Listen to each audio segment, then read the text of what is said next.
Welcome to English Stories. Here, you'll improve your English by listening to real, clear stories, slowly told and easy to follow. Jane Goodall was born in London, England, in 1934. From the time she was a small child, Jane loved animals. While other children played with dolls, Jane played with toy animals. Her favorite was a stuffed chimpanzee named Jubilee. She carried it everywhere. Some adults thought the toy was scary, but Jane loved it. She said it helped her feel close to nature. Jane's love for animals grew stronger as she got older. She loved reading books about animals, especially The Story of Dr. Dolittle, a book about a man who could talk to animals. This story gave Jane a big dream. One day, she wanted to live in Africa and help animals, just like the doctor in the book. She did not want to only read about animals in books. She wanted to see them with her own eyes. Jane's family did not have much money. Her father left when she was young, so her mother had to raise her and her younger sister alone. But even though life was not easy, Jane's mother always supported her dreams. When Jane wanted to watch birds for hours or study the behavior of her dog, her mother never stopped her. Instead, she encouraged her. One story from her childhood shows this well. When Jane was 4 years old, she wanted to know how chickens laid eggs. So she crawled into the chicken coop and waited silently for hours. Her family became worried because they could not find her. But when she finally came back, her mother did not punish her. Instead, she listened to Jane's story with interest. That day, Jane learned something important, that being patient and watching quietly could help her learn many things. As Jane grew older, she kept learning about animals in every way she could. She read books from the library, watched animals in the garden, and asked many questions. She wanted to go to university, but her family did not have enough money. So after finishing school, she went to secretarial college to learn typing and office work. It was not her dream, but she knew she needed a job. After finishing college, Jane worked as a secretary and saved money. She still dreamed of Africa. Finally, at the age of 27, she got a letter from a friend who lived in Kenya. The friend invited her to visit. Jane was excited. She worked harder, saved more money, and in 1957, she bought a ticket to Africa. The journey to Kenya was long, but Jane didn't mind. When she arrived, she was amazed. The sky was big and blue. The animals she had only seen in books were now real. She felt she was in the right place. Soon after arriving, she heard about a famous scientist named Dr. Louis Leakey. He studied ancient human bones and also cared about animals. Jane wanted to meet him, so she wrote him a letter. Dr. Leakey was surprised by Jane. She had no university degree, no science training, but she knew more about animals than most people. He saw something special in her deep curiosity, her patience, and her love for animals. He gave her a job at a museum and later asked her to help him study chimpanzees in the wild. Jane could hardly believe it. Her dream was coming true. But there was a problem. At that time, it was not normal for a young woman to live alone in the jungle. The government said Jane could not go without a companion, so her mother agreed to travel with her. They went together to Gombe, a forest area near Lake Tanganyika in Tanzania. The year was 1960. Jane was 26 years old. In Gombe, Jane's life changed forever. The forest was beautiful but full of challenges. There were wild animals, heavy rains, and insects that bit all the time. Jane had no house, no phone, no internet. She lived in a small tent and had to walk long distances to find the chimpanzees. For the first few months, the chimps were afraid of her. They ran away whenever she came close. Jane felt lonely and sometimes discouraged, but she remembered what she learned as a child: be patient and watch quietly. Every day she climbed hills, crossed rivers, and sat for hours with her notebook and binoculars. Slowly, the chimpanzees began to accept her. One day, something amazing happened. She saw a chimpanzee use a stick to catch termites from a hole in the ground. This meant the chimp was using a tool, something only humans were thought to do. Jane wrote it down, took photos, and told Dr. Leakey. He was shocked and excited. Jane's discovery would change science forever. Jane's first months in Gombe were not easy. The forest was hot during the day and cold at night. There were snakes, mosquitoes, and sometimes dangerous animals nearby. Jane had to carry her food, cook over a small fire, and wash in the river. But none of this made her want to leave. She loved waking up to the sounds of birds and monkeys in the trees. Every morning, she packed her notebook and binoculars and walked into the hills, searching for the chimpanzees. For many weeks, the chimps kept their distance. They watched Jane from the trees, but did not let her get close. She was patient. She sat still, didn't move quickly, and waited. Slowly, they started to trust her. The first chimpanzee to come near was a male she named David Graybeard. He had white hair on his chin, and he was not afraid of her. Jane was very happy. When the other chimps saw David was calm around her, they also came closer. One day, Jane saw something that changed everything. David Graybeard was picking up a stick, removing the leaves, and putting it into a hole in the ground. He pulled it out and ate the termites that were stuck to the stick. Jane was amazed. Until then, scientists believed only humans could use tools. But now, she had proof that chimpanzees also used tools. This was a big discovery. It meant the difference between humans and animals was smaller than people thought. Jane shared this news with Dr. Leakey. He was excited and told the world. Some scientists didn't believe her at first. They said she was not trained and had no degree. But Jane had photos, notes, and careful observations. Over time, more people saw her work was honest and important. Because of her discovery, Dr. Leakey helped Jane get into university. She went to Cambridge to study for a PhD, even though she had never gone to college before. Some professors were surprised.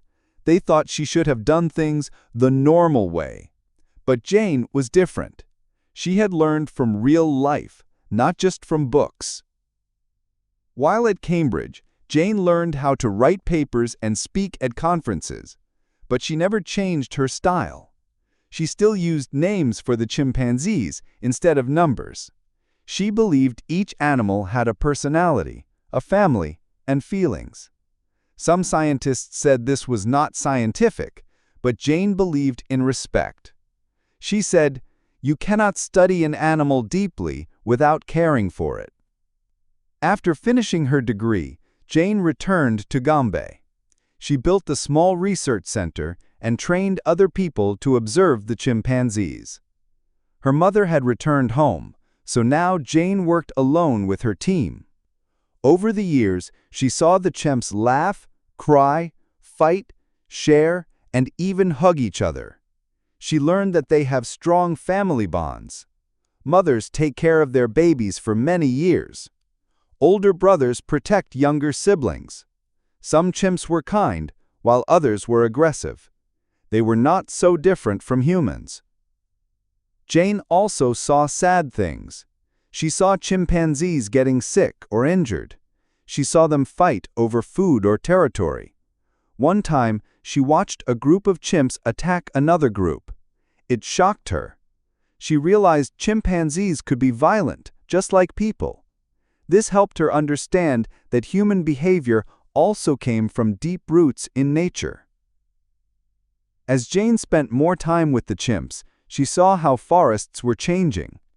Trees were being cut down. The area around Gombe was becoming smaller. She worried that the chimpanzees would lose their home. People needed land for farming, but that meant animals had nowhere to go. Jane began to speak out. She started talking about conservation, the idea that we must protect nature and animals for the future. Soon, Jane was not just a scientist. She became a teacher, a speaker, and a writer. She began traveling around the world to tell people about chimpanzees and why they matter. She showed pictures, shared stories, and spoke with passion. Her goal was simple: help people see that animals are not just things. They are living beings who feel pain, joy, and love. Many people listened to her. Some gave money to help the chimps. Others joined her work. Children wrote letters and asked how they could help. Jane answered as many as she could. She always believed that young people had the power to change the world. Through her years of hard work, Jane Goodall became one of the most respected scientists in the world. She was not just someone who watched animals, she was someone who spoke for them. Jane continued to live and work in the forests of Gombe. Each day, she walked through the hills with her notebook, camera, and binoculars. She followed the chimpanzees quietly and wrote everything she saw. She gave names to the chimps, not just David Greybeard, but also Goliath, Flo, Flint, and others.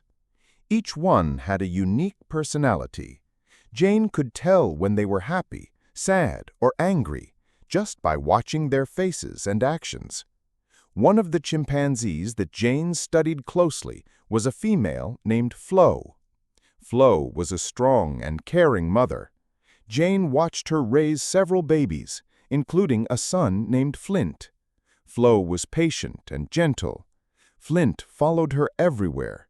He played with her, held her hand, and slept beside her at night. Their relationship helped Jane understand the deep love between mother and child in the chimpanzee world. But Jane also saw pain and death in the forest.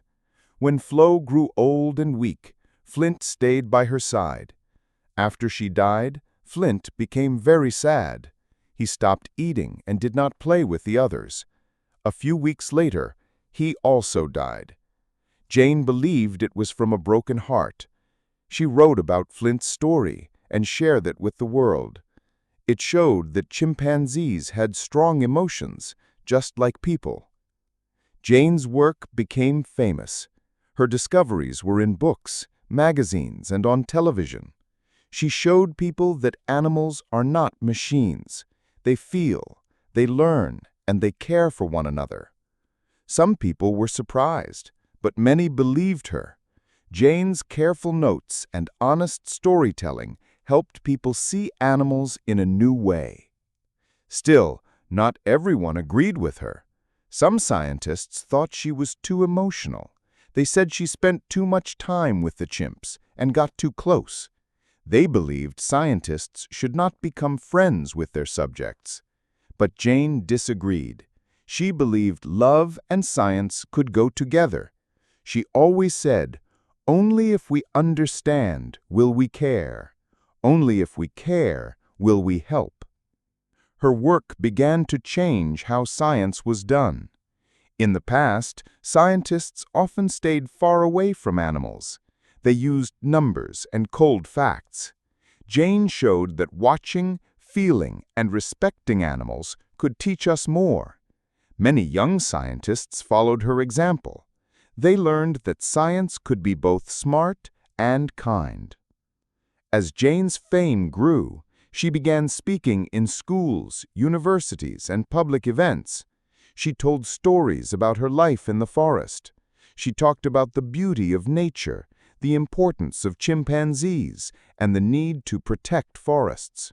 Her soft voice and kind face touched many hearts. People listened and wanted to help. But Jane also saw new dangers.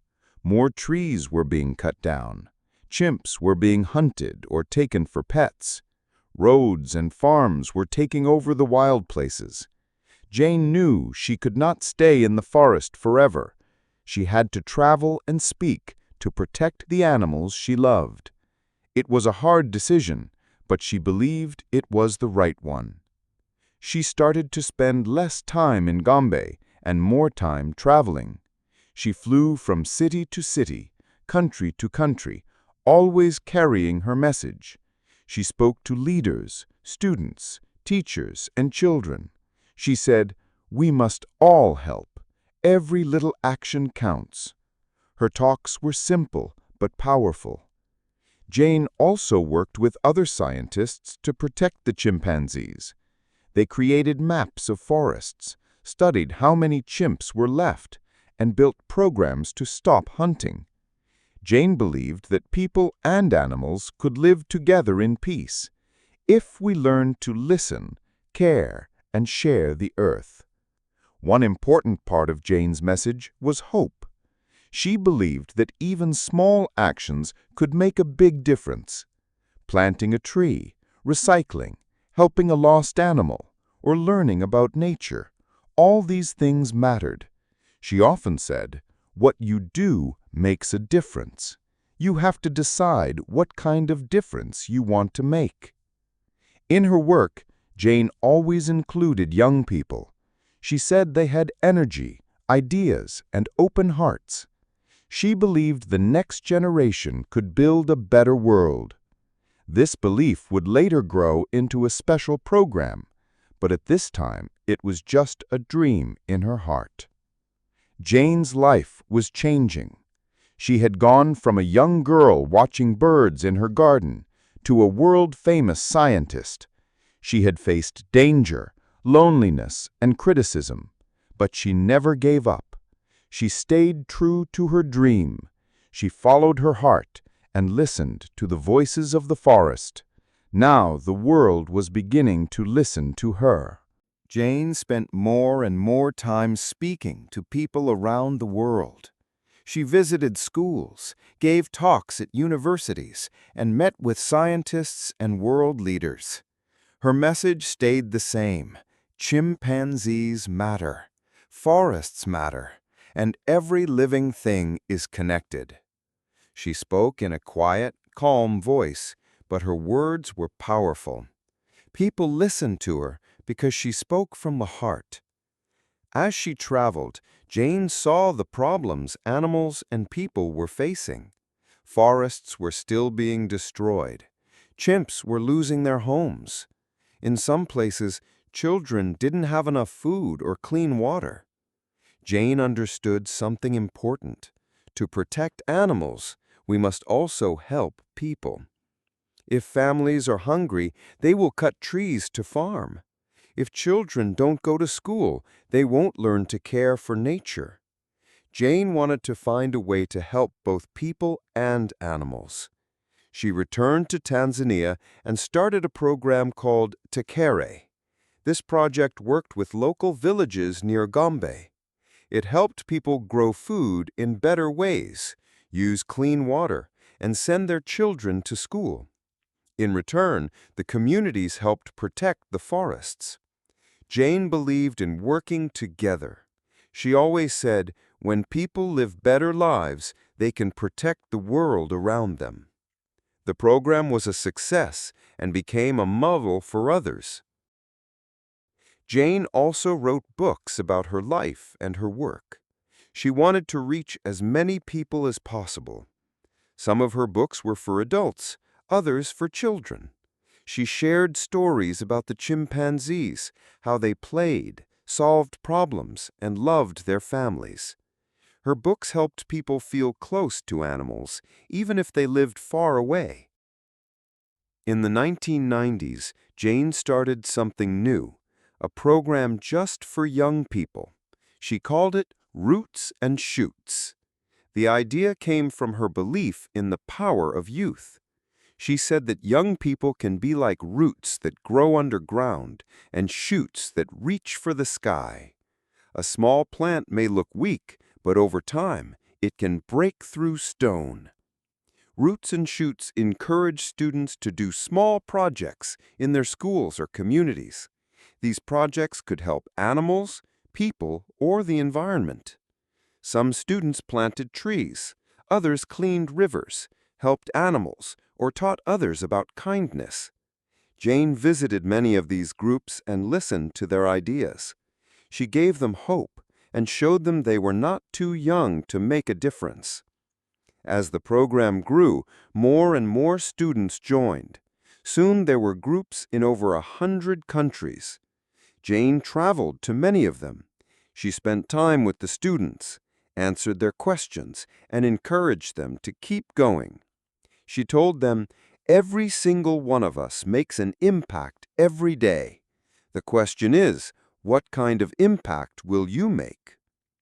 As Jane grew older, she did not stop. She continued traveling, sometimes speaking in 3 countries in 1 week. Her days were long and busy, but she never complained. When people asked why she didn't rest, she smiled and said, "There's too much to do and not enough time." At the same time, her team at the Jane Goodall Institute continued the research in Gombe. New scientists joined the work. They used modern tools like computers and cameras, but they followed Jane's way: to watch, to learn, and to respect. Thanks to Jane, Gombe became the longest-running chimpanzee research project in the world. Jane also became a symbol of peace and care. She received many awards, including the UN Messenger of Peace title. She met presidents, kings, and famous people. But no matter where she went, Jane stayed simple.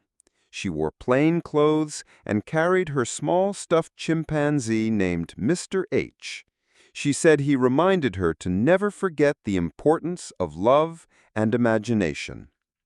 Many people asked Jane how she stayed hopeful, even with so many problems in the world. She said she had 4 reasons for hope. First, the energy and courage of young people. Second, the amazing human brain that can find solutions. Third, the strength of nature to heal when given a chance. And fourth, the power of the human spirit to never give up. Through her life, Jane showed what one person can do. She had no money, no university degree when she started. She was told many times, "You can't."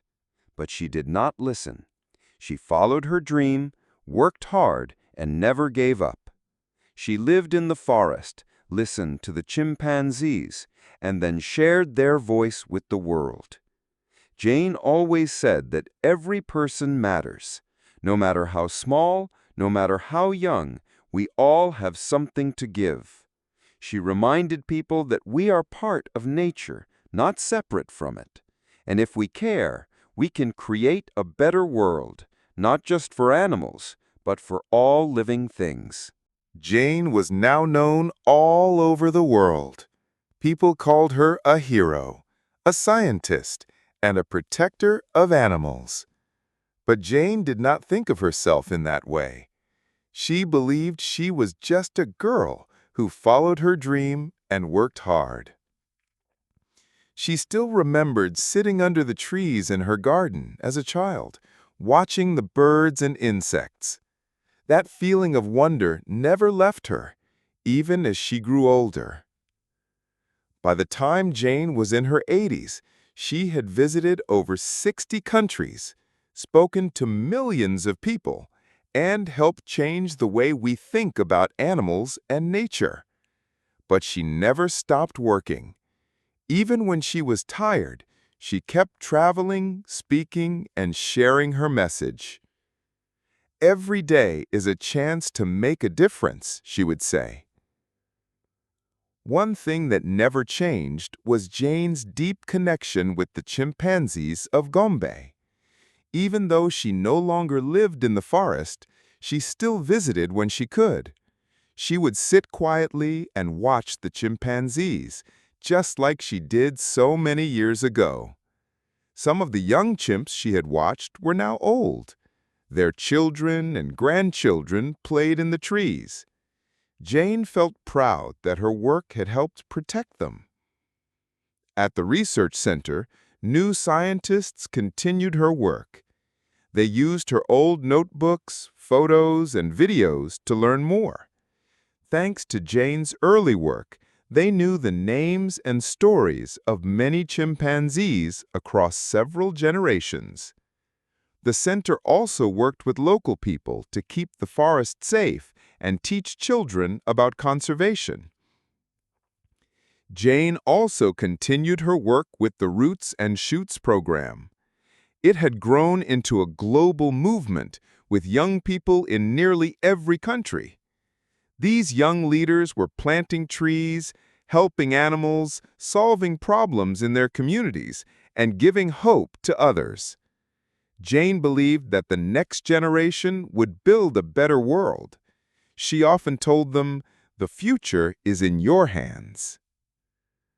One of Jane's favorite stories to tell young people was about a tree.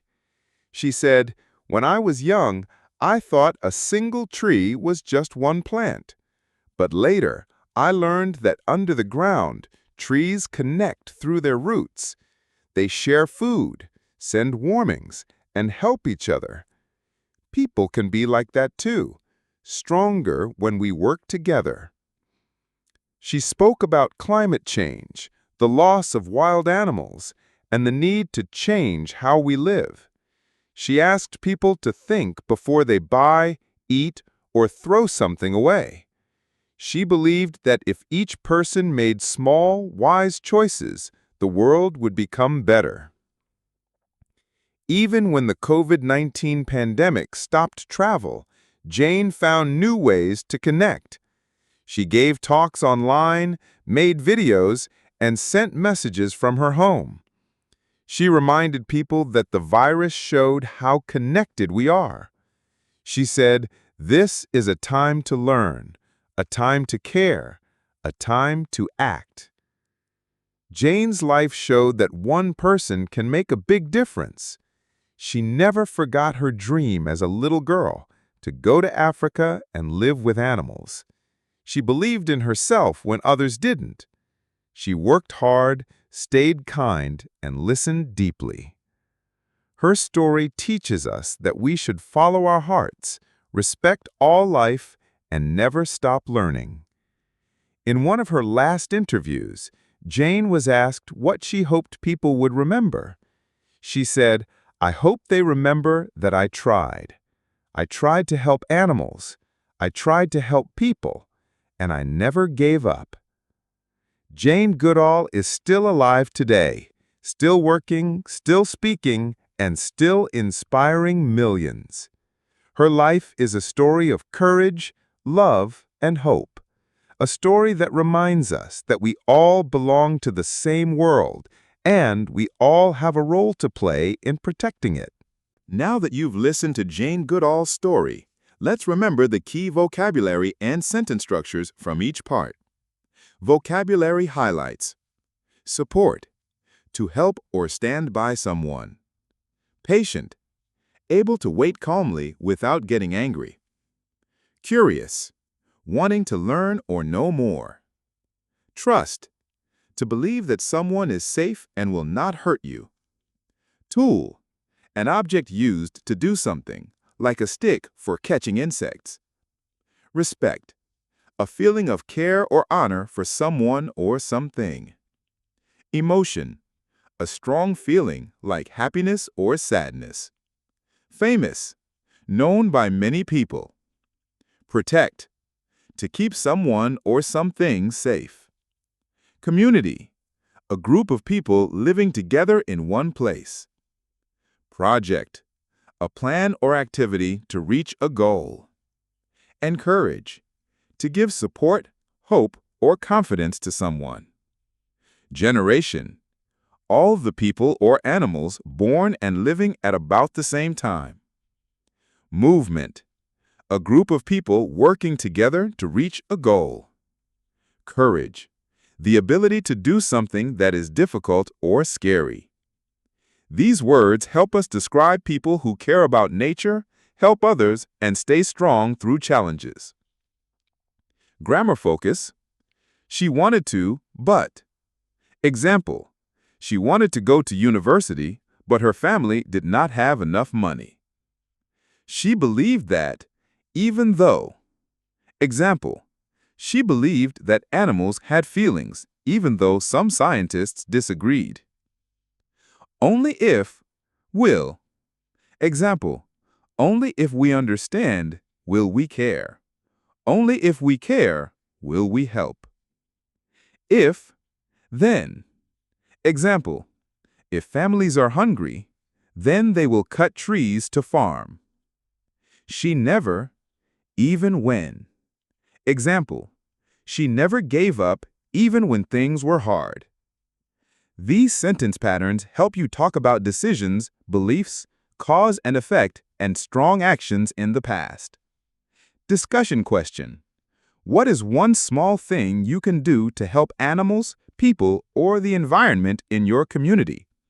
Explain your idea using today's vocabulary and sentence structures. Thank you for listening.